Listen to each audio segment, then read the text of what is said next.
Gordon's right. That's the title of this Jiu Jitsu Oracle with me, Ross, and my co-host, Callum.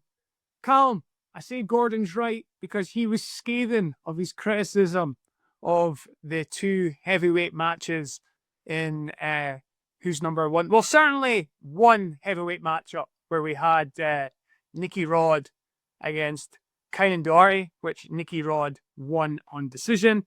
But I think the match between Luke Griffith and Victor Hugo kind of followed a similar theme, where one guy got off to a great start and then there was a turnaround in the match and then the other guy came on strong and managed to win. But Gordon's critique in particular was the mount top game of Nicky Rod and the mount bottom game of Kaynan Duarte, where he suggested that Nicky didn't do a very good job at isolating limbs from top, and Kaynan didn't do a very good job escaping mount from bottom. And ultimately he asked, why is everyone so bad relative to him? And I kind of think the same. Like, relative to Gordon, I'm looking for one of these guys to come through and be the guy that can be the contender to beat Gordon, or at least run Gordon really close. And based on what I saw at WNO, I just don't see it. So I think Gordon's right that he is comfortably the number one right now. And I think Gordon's right to criticize other guys for fundamental flaws in their games. But what do you think? Yeah, it does appear that Gordon is a cut above the rest. I think we thought that anyway. I think it's just a shame while he was competing, especially when he was doing all like the Who's Number One matches, that we didn't see him against these kind of guys more often before he did seemingly retire, because then it would have been more definitive and you could have just pointed to the matches. He always said on the Who's Number One that he would struggle to get matches, people wouldn't take the matches, but I don't know, these kind of people are now calling him out, so how true that was, I don't know. Maybe there was a part of it, of the pressure of the position he was in and kind of wanting to hold on to that, I don't know. But anyway, he did beat all these guys in competition and he does seem to be a cut above the rest. We've spoken for a while now about who is the top guy in this heavyweight division, and it just keeps flip-flopping. And I think it will continue to do that. It just seems like, yeah, someone will win one night, and then 2 weeks later they'll get beaten by another guy, and then that guy will get beaten by another guy. So it does seem quite indefinitive at the moment. Yeah. So Gordon has beaten Victor Hugo, Nicky Rod, Kaynan Duarte, Felipe Pena. They're the guys we're talking about. Teammates with Luke Griffith, so we're going to throw him into the mix as well. But I think it's safe to say that as these guys all compete against each other, it just reinforces Gordon's standing as the number one, even if Gordon's not active. And trying to find out who the best active heavyweight right now is difficult because they all seem to be beating each other. So what I want to see as a fan of sport is we have Gordon at the top, the title holder, and then one definitive challenger comes through and be the guy that's ready to face Gordon. And I thought it was going to be Kaynan on the back of his amazing performance in the ADCC, where he won double gold. But seemingly not, based on his most recent match. So let's take that one first. What do you think of the match, and what do you think about Gordon's comments on it? Yeah, I think it was a good, entertaining match. Kaynan obviously got off to a good start. I've seen him do that in a few matches. Remember him getting off to a good start against Meregali as well, and then went downhill from there. Don't know if he has a bit of an adrenaline dump when he kind of loses those positions, then is on the back foot soon after that. But yeah, I was quite impressed with Nicky Rod's composure when Kaynan got to a good position on him, and then his guard was like just as effective as it needed to be for his game. He was able to keep the distance well enough and keep his guard well enough just to find that opportunity to do that sort of MMA Spartan kick to the chest to get a bit of space to stand up, and that's all he really needs with his game, with his wrestling skills. And then he managed to use his wrestling to take Kaynan down, which I can try to find a clip of to show. But yeah, impressive from Nicky Rod, but yeah, I can take on board the criticisms Gordon's given of his mount finishing abilities. Yeah, I also think that in the wake of that match and in the wake of Nicky Rod's victory, some people were saying he's the best active heavyweight. But having lost multiple times to Victor Hugo and having split matches with Felipe Pena, I don't think that's a claim one can be making right now. And I also don't think, looking at his record, that the recent strength of schedule has overall been that high, even although he did claim that CJI $1 million prize for the heavyweights, which is a great title to have. Yeah, I just think in the round, his list of victories isn't overwhelmingly strong. And then obviously there's that kryptonite that exists in terms of Victor Hugo. So until he can overcome that hurdle, I don't think we can be calling Nicky Rod the best active heavyweight. But it was a good come from behind victory against Kaynan. No surprise that Kaynan got off to a great start. That snatch single leg that he takes is one of the strong takedowns in the game. If Kaynan comes out, goes for that early doors, very, very tough to defend, and he's got like a high success rate finishing it. I thought once Kaynan got to top position, he'd be able to stay there a bit longer. Nicky Rod did well to get back to a guard position. And like you said, we played the guard game very, very well. Yeah. I had an interesting discussion with a few guys in the gym after the match, and it was about, and maybe Callum, you can bring your own thoughts into this, being someone who has a fair number of competition matches under your belt. What do you think about that time in the match where you might have got off to a great start and you might be in the lead, and then something happens and the position starts to change, and then it's the other guy in the ascendancy? And we can look at that from both sides of the coin. Because you could be the guy who's had it happen to him, or you could be the guy that's suddenly done the comeback and got the head of steam. And then it becomes very, very difficult to stop the momentum of the other grappler, that momentum that Nicky Rod was able to build up.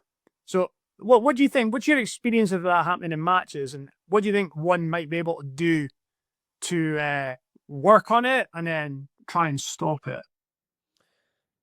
Yeah, I think it can be really tough to deal with. I've definitely had it happen to me. I think it will affect you less so the more well-rounded your game is. I think at blue belt and purple belt, my game was a lot more narrow than it was now. And I think, to be honest, at that level, like, you don't really need that much of a game to do well in competition. You just need to be really good at a few things, which is what I had.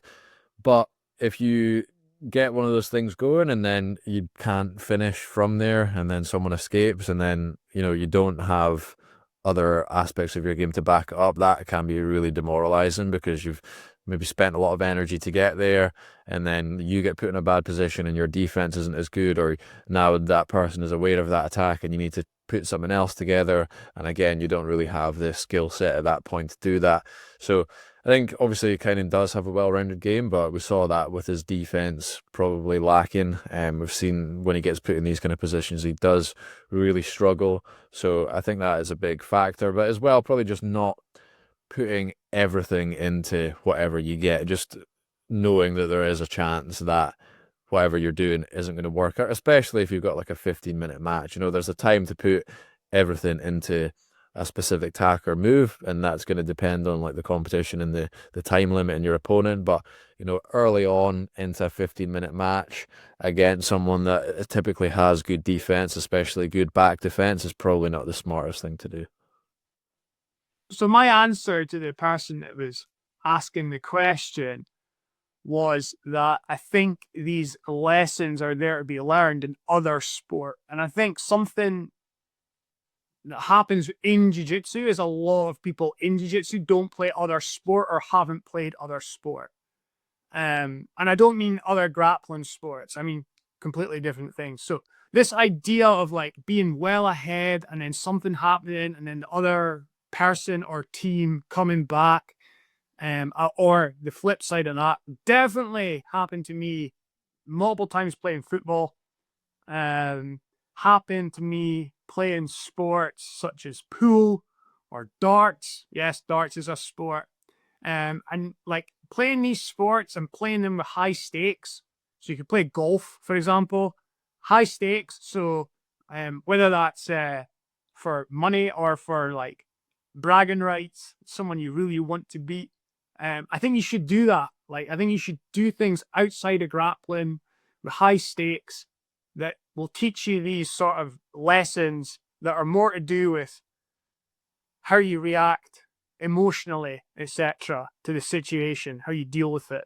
Obviously, within grappling, you need to be working on not just your technique, but strategies such as pacing, etc. That can all help. But I do think playing other sport, having lots of other sport experience can help. And if you look at great sports people, a lot of them are multi-sport athletes, and they played multiple sports in their younger days before ultimately deciding on the sport that they were going to be a professional athlete in. And I think all those different sporting experiences help contribute to the athlete that you later become, where you're focused on a single discipline. So I think there's big lessons to be learned outside of the mats, and you don't have to play sport that's heavy on your body, but you kind of can learn a lot by playing sport that's got high stakes, high value, and like definitely you get the same emotions that can happen. I think that's a thing in jiu-jitsu. Do you see a lot of guys that are just jiu-jitsu guys? Yeah, I think so. I think the big thing with that is just like the physicality difference in jiu-jitsu. So like if you have spent a lot of energy doing something early in the match and then you lose it, and then it's like that's a big thing that you have to play with as well. Just when you're comparing it to things like darts and golf, you obviously darts and golf, but like football, like you can definitely have like emptied your tank in football and be up against, like directly up against a very, very athletically strong opponent. And it's like, can you keep tracking their runs? Can you keep tracking their runs? And just that one time you switch off, like they get in, that can be a problem, you know? So like, obviously, with snooker, darts, pool and stuff like that, what I find is it's more the mental side, like just being able to stay switched on mentally for a long period of time is very, very difficult. Like if you play one of these sports against a good player over a long period of time, like it is draining, it is taxing on the mind.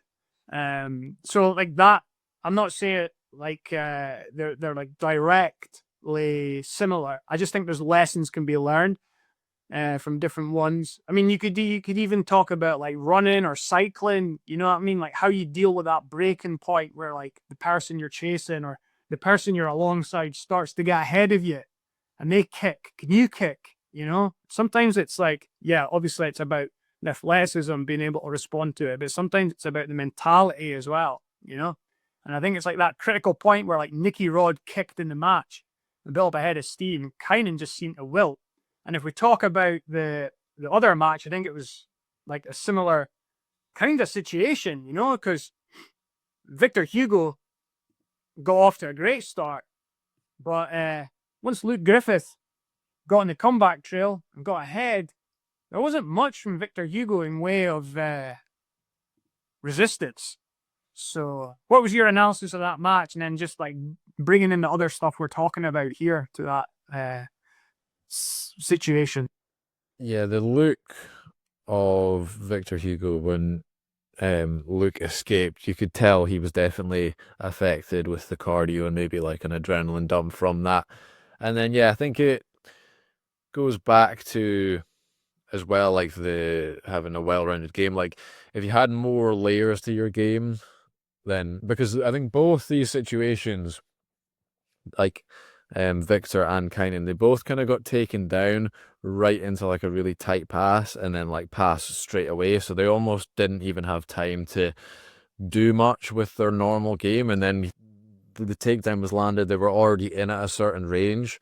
And then if you don't have layers to your game at that range, then like you are just going to lose the match because there's not going to be any coming back from there, especially when it's a strong range for the other person. So I think that's super important as well because yeah, sometimes things happen in the match where you're not going to be able to keep it at a certain distance that you're comfortable with or a certain area of the game you're comfortable with. And then if you don't have anything to answer back from there, then you're not going to do well the rest of the match. And then Gordon doesn't have any of those deficiencies, seemingly. Yeah, and yeah, I even think with Gordon, it's like I don't even think I've seen him let it get to there in recent years. Like if he was feeling tired after that, he would have a better strategy rather than like allowing himself to be taken down into one of those deeper positions. But yeah, if it was to be taken there, I think he would be able to work his way out of it. So then, based on what we know about Gordon's training and what we see of the other guys training, Nicky Rod and Kaynan, etc., do you think ultimately that's the reasoning? Because I think Gordon not only works on all the areas, but works in a way that he gets better at them, etc. And I don't know if like what I've seen of the other guys, but it's only what I've seen. I don't know. I've never spent a long amount of time there, but just with what I've seen from Gordon against what I've seen from the other contenders in the division, I think ultimately that's why Gordon has set that standard so high. What do you think? Yeah. Yeah, that's a question I was kind of saving in my head to ask as well. Is like, so Gordon's a cut above the rest, but it's like, what is the reason for that? Because he's not more athletic than all of them. If anything, he's probably less athletic. He's had to deal with all these health issues at the same time. So what is it that separates him? And I think, apart from his training, he's got a good coach. I think it's like the mindset of him saying that he's the best and then demanding of himself what comes with him telling himself that. So he's saying like, I'm the best. He's saying that to himself. He's putting that out there, but then he recognizes the standards that have to be met to call yourself that, and then he's meeting those standards. It's like, like with Kobe Bryant, like everyone knows about all the crazy training regiments and stuff he did, but he took everything into his own hands to get the level that he thought he should get at, and he knew the areas that he had to work on, and he would put the work in. Like I don't imagine Kaynan and Nicky Rod are like sitting down and studying as much as Gordon, or like putting in the extra effort, or caring as much about like the technical perfection that Gordon is. And I think that's why he is the cut above the rest, as well as having the amazing coach and training that he does. It just comes down to him labeling himself the best to himself and the world, and then knowing the standard that needs to be met for that, and then just doing that consistently. Yeah, and it might sound that we're being overly harsh on the other guys, but the standard is the standard, and Gordon has set the standard in this era, and then so everyone gets measured against him. That's just elite sport. That's how it works. If you're in this era, you get looked at alongside Gordon. But the thing is, when it comes to eye test, which is one of my criteria for judging people, that's the thing. Like, it's not so much that Kaynan didn't get out of Nicky Rod's mount. Like, that's not, it was what he was doing to try and get out of the mount. And then that's why I think Gordon's valid in his criticism of it. And it wasn't even just Gordon, it was on the commentary on WNO as well. They were asking, like, why is Kainan's hands placed where they are, etc. I think that's fair. Yeah, like at Atos, I see them do positional and specific rounds, but it's more like IBJJF based. Like, okay, let's do 90 seconds starting from standing first to score an advantage or score a point wins. And obviously that team's had a lot of success in those kind of rule sets, but then transitioning over to something like this, I don't see them doing a lot of like mount and back control specifics. And I don't imagine, or I never see when they're training either, that Kaynan's allowing himself to get put in those positions. I see that from Gordon. I see he allows himself to be put in these positions when he rolls, and I see them doing the positional from those positions. So obviously, if you're not doing that, you're going to have a deficiency there, and it's going to show up in competition when that time comes. Yeah, and it seems like with Gordon, it's not even just that he's doing those rounds. It's like he's doing those rounds in a way to get better. So, like, he's not relying on athleticism to solve the problems, right? Of getting out of mount. He's actually trying to get out of mount in as technically a proficient a way as he can. Yeah. So that allows them to train with multiple people of all different shapes and sizes, but all that time he's getting better. Whereas, like, I just wonder if, like, some of these guys who are like, got a lot of athleticism, and you can see that in their matches. Like, they actually in the training room as well, if they are in mount bottom, getting out of mount bottom, it's like, it's a lot of what we'll say is like additional to fundamental jiu-jitsu maneuvers, etc., getting used to solve those problems. I don't think Gordon would allow himself to do that. Yeah, like there's anyone that's like smaller and like trains with bigger training partners like know when they do that, and it's like they're only like harming themselves if they want to compete, because there's going to be someone as big, as athletic as them that is training well, and then that is just not going to work against them. So yeah, they can make themselves feel good by like spazzing out of moves, as it were, but you know, it's just the time is going to come when you face someone your own size that has been training in the right way, and it's going to show. So moving forward, I think right now it's a bit of a mishmash in the heavyweight scene. Gordon not active, and then the rest of the guys, no one's got ahead of the other guys. They're all beating each other, or certainly like they've all got their kryptonite within the division. I think what's maybe more interesting is to look at going forward, who's got the most potential, like who could actually start getting in front of the competition. So who do you think, Callum, right now? We're saying, okay, maybe right now there's a bit of a mix, but like I think this guy is going to be the guy to come through. I've got a name or two that I think, but let's get your thoughts first.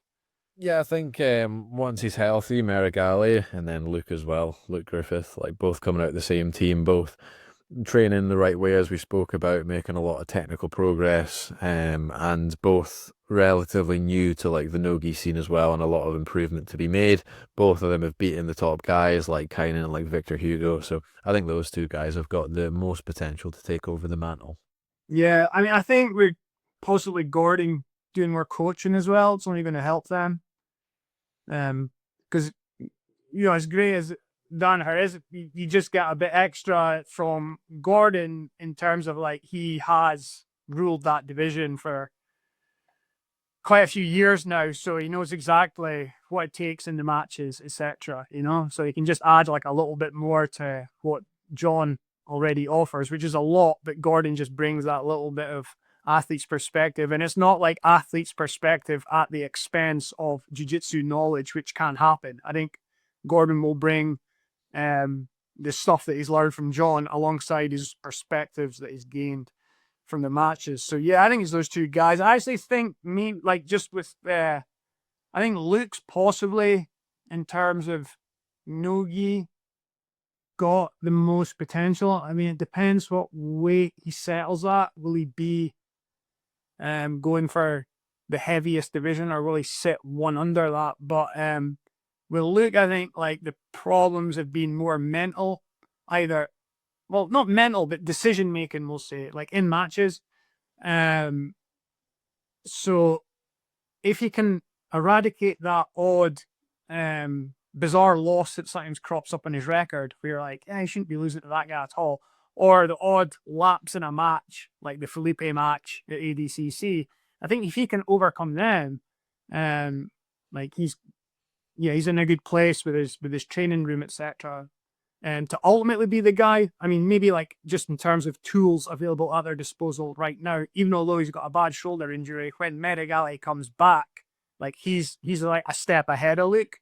Yeah. But maybe longer term it'll be Luke. Yeah, like obviously, yeah, with Luke being younger, longer term, it could be him. But like right now, I can definitely see Meregali being a lot closer to like the dominance of Gordon, like, calling a submission before the match, being like, oh, I'm just working this just now. I'm just going to do that in the match, just like crazy things to be doing at the highest level. I can see that more from Meregali. I think he even was doing a little bit of that in some of his matches. So yeah, he's obviously got some holes and some decision-making skills that need to be improved, like we saw in ADCC, but I see him being closer to that right now. But yeah, you're right, Luke is a lot younger, so longer term, it could definitely be him. And I think with Meregali, it's like he's faced a lot of these guys, although sometimes it's been in the gi.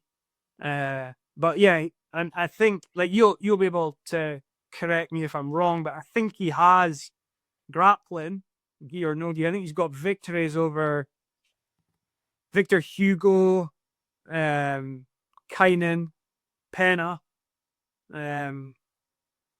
Obviously, we haven't seen the match against Nicky Rod yet, but I think there was a rivalry that seemed to be brewing there, so we might see that in the future. And then his teammates with Luke Griffith. Yeah. But he's already shown a capability of beating beating some of these guys, even if like the clothing might have been different. Yeah. So we just need to see how he recovers from like what seems like a pretty serious shoulder injury that's required a second operation. So yes, going forward, maybe Meregali, maybe Luke, but right now, bit of a uncertain place with the heavyweight division. Anything else on those matches that you want to bring up, or the division as a whole? I think so now. Okay. Anything else from WNO you want to spend a little bit of time on? Yeah, we can kind of just run through the rest of the matches. So Andrew Tackett hit a nice inside heel hook from like a weird almost reverse close guard, almost reverse mount kind of position. Took the match to the ground with a nice takedown early on in the match as well. Didn't last too long. I think we were both kind of expecting that. I didn't think we thought that Fabry was quite on Andrew's level yet. So well done to him. Hopefully we see a higher profile match for him next. As well, we saw a match with Julian Espinoza and Owen Jones. So there's a bit of controversy here with this clip, with Julian thinking that Owen was tapping.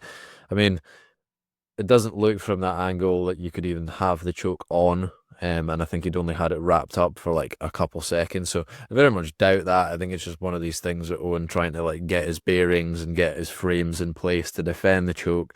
So yeah, people can leave their comments down below of what they actually think of that, but regardless, it was a good match, and then Owen managed to get to the back later in the match and sink in a rear naked choke. So again, hopefully we see a bigger name for Owen next. And just on that, Callum, while you're getting the clip, when someone asked me what I thought of this, I went the same way as you. So like the hand movement from Owen does look a bit weird, right? But aside from that, what grip did Julian have on Owen? So it's kind of like, it looks like a single arm kind of guillotine or chin strap or wrap. And Owen's hand moves very quickly. So the two things I took from that were like, I don't think Julian had a strong enough grip to get a submission. And Owen taps really quickly, which I would be very surprised if like Julian had Owen's neck, if Owen would tap that quickly. Yeah. So like it just, like in terms of like trying to solve the case, the outcome being, oh yeah, Owen tapped there. It just didn't make sense to me based on the evidence that like that's what he was doing. But I do think it's a weird hand movement. Like it's not one I would recommend people do in matches. Pardon? Yeah, I just counted in my head there. It's like 1.5 seconds after he gets the choke locked up that you see the kind of tap in motion. In the middle of movement, one arm where he doesn't even seem to be crunched in. It's just very far-fetched. Yeah, the elbow's out. Yeah, it's not even like sunk all the way through underneath Owen's like Adam's apple. So I think, but yeah, straight. But anyway, a good win for Owen. And I said before, I thought this was the sort of match that if Owen is trying to get to like that top level, if Owen is who he says he is, etc., then that's a match that Owen should win.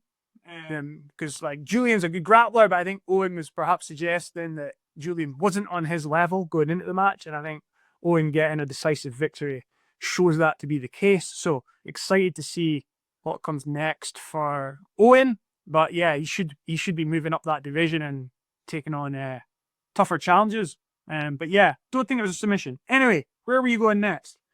Yeah, so we had the match with Helena Cravar as well, where she got the win. We, before the match, I think gave a slight edge to Elizabeth Quay, but obviously there's been a lot of improvements made in Helena's game, being a couple of years older than she was at the time. So she managed to get out of quite an awkward leg lock position, managed to just scrape her knee out and take the back, and then I'm not sure if it was more of a choke or a neck crank, but she got the sub anyway from the back. I said before, I don't think Liz is going to be shy about going into Helena's legs. And she wasn't shy, but she was perhaps overzealous, because she kind of like got to that situation where, you know, when you overcommit on a footlock and then you leave your back vulnerable. So yeah, good win for Helena.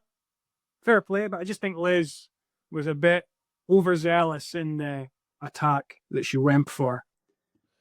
Yeah. And then I think the only other match on the main card was Zhangji versus Boogie Martinez. So Okay, Cal, let's have it.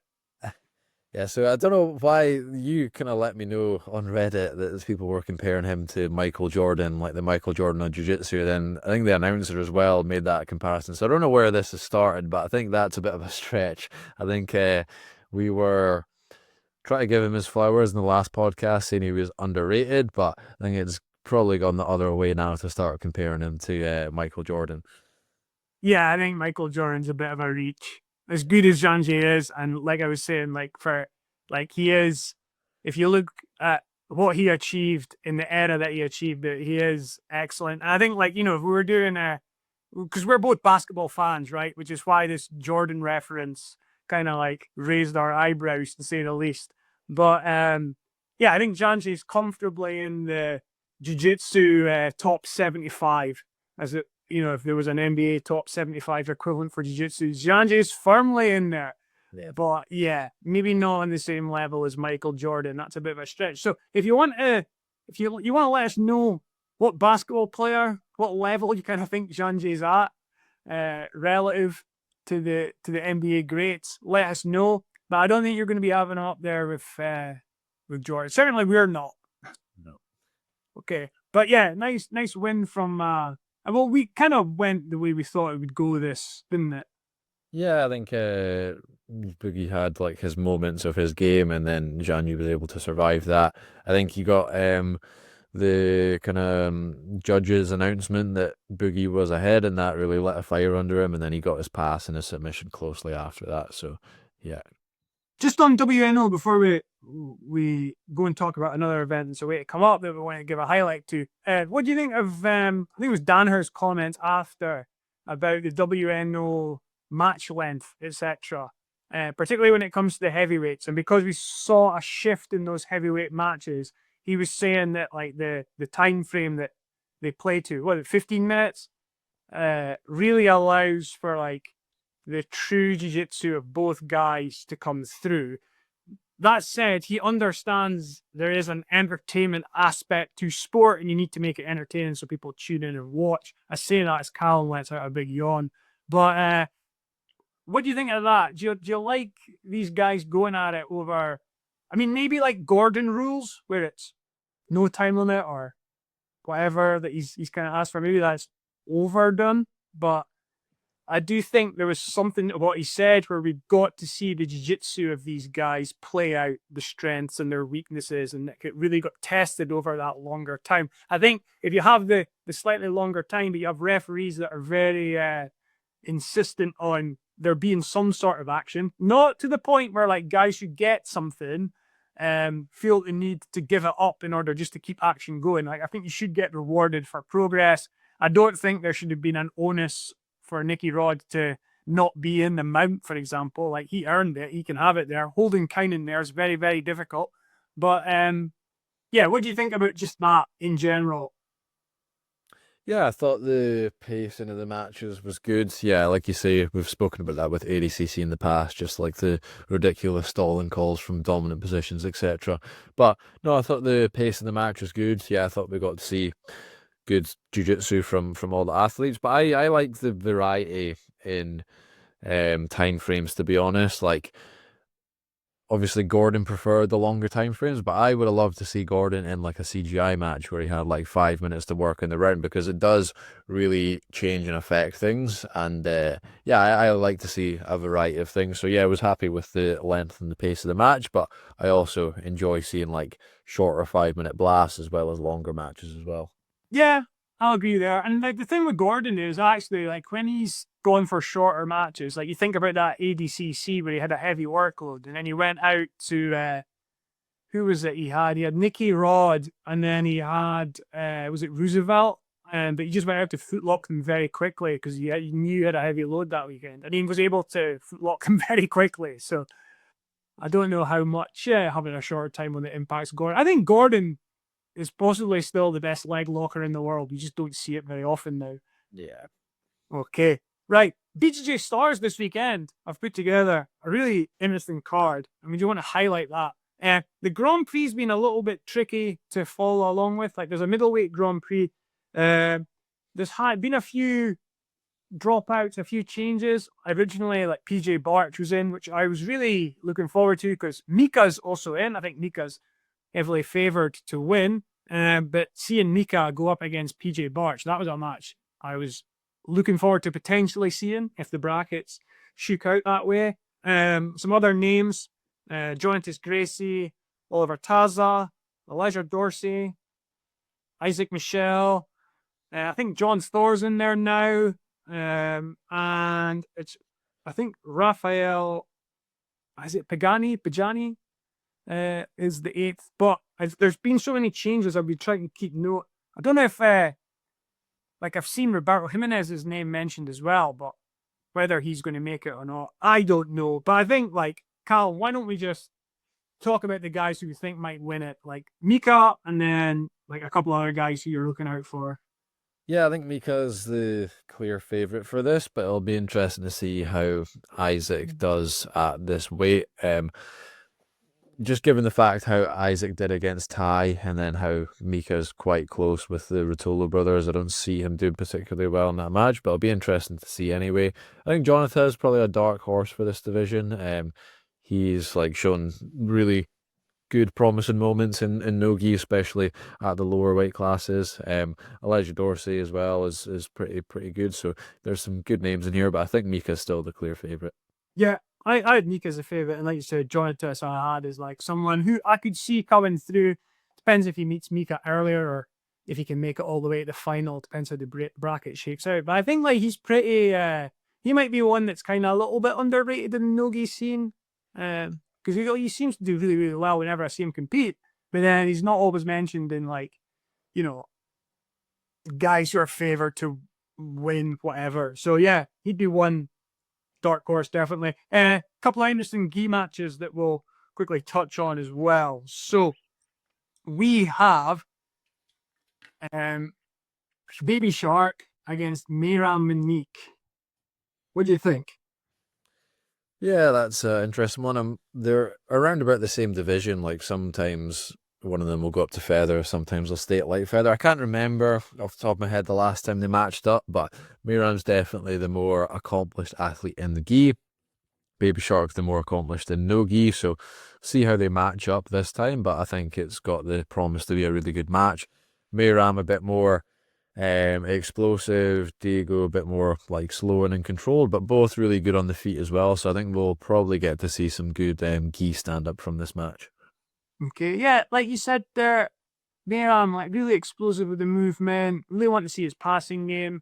Baby Shark, one of the best strategically at that weight, so yeah, should be an interesting battle. One I could definitely see go either way.